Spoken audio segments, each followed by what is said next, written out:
Kisah ini adalah kisah nyata dari seorang teman saya saat SMP dulu yang bernama Parlan. Dia adalah kakak kelas saya dan kita ngekos bareng di kota Siantar. Kita selalu belajar bersama bagi seluruh anak kos di dalam satu ruangan. Memang saya dan teman-teman dulu mengenal Parlan sebagai seorang indigo. Namun hanya kadang-kadang saja dia mengatakan penglihatannya kepada kami. Dan dia bisa melihat kejadian buruk yang akan terjadi seperti kecelakaan yang dia sudah ketahui sebelum hal itu terjadi.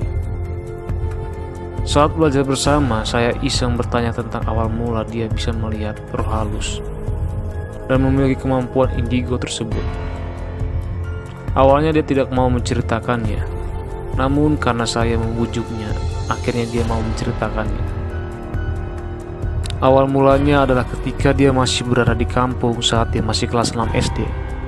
Seperti halnya seorang anak di kampung, setelah pulang sekolah, dia memiliki tugas untuk pergi menjaga sawah.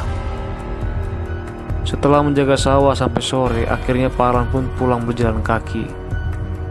Untuk pulang terdapat dua jalan, yaitu melalui sawah dan jalan utama. Namun Parlan memilih pulang melalui jalan sawah. Jarak antara sawah ke rumah sekitar 20 menit dengan berjalan kaki. Saat pulang, hari pun semakin gelap. Entah kenapa Parlan tiba-tiba melalui jalan yang sebelumnya dia belum pernah lalui, dan melalui sebuah kilang padi yang lama sudah tidak terurus. Namun, saat dia melewati kilang padi itu, dia mendengar suara bayi menangis. Tetapi Parlan menghiraukannya.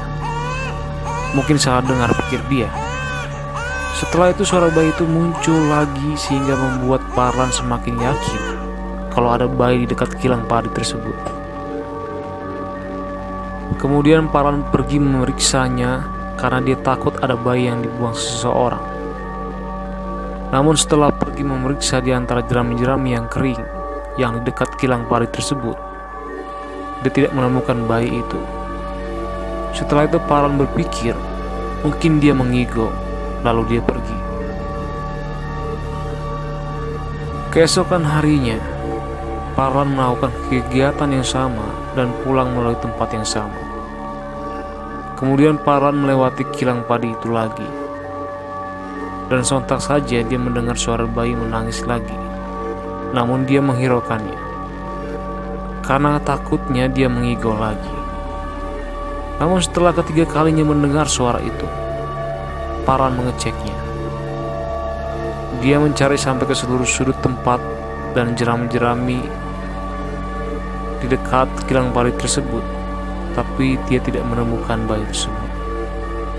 Karena bingung dengan apa yang terjadi, akhirnya Parlan pergi meninggalkan tempat itu, sembari dia merasakan sedikit rasa takut karena kejadian tersebut.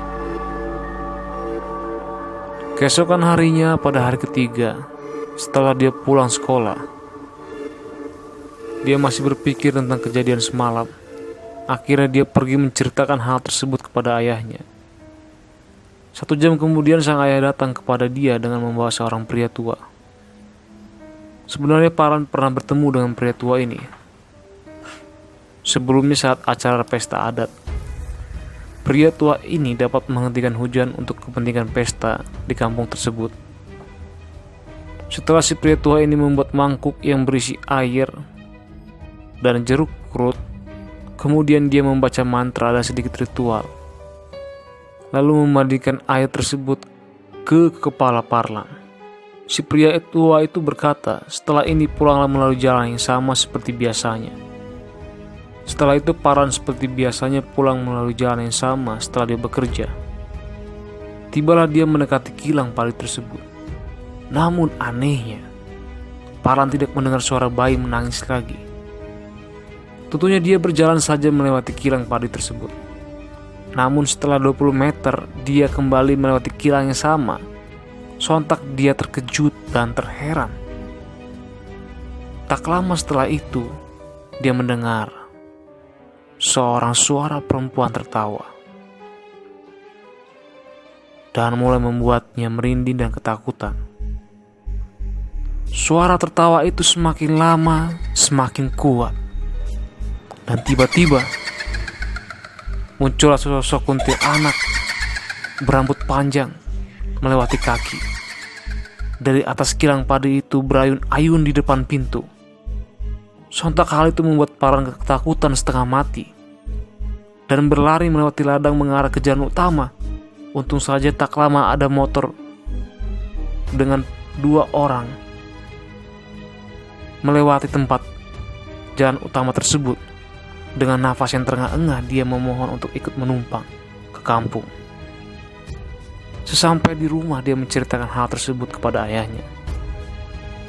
Dan situlah Parlan baru menyadari bahwa suara bayi yang menangis itu yang dia dengar selama ini adalah sesosok kuntilanak penunggu kilang padi tersebut. Namun anehnya, semenjak kejadian tersebut, Parlan dapat melihat setan dan melihat kejadian buruk yang akan terjadi secara acak. Sekian kisah nyata horor dari seorang teman lama saya, Parlan.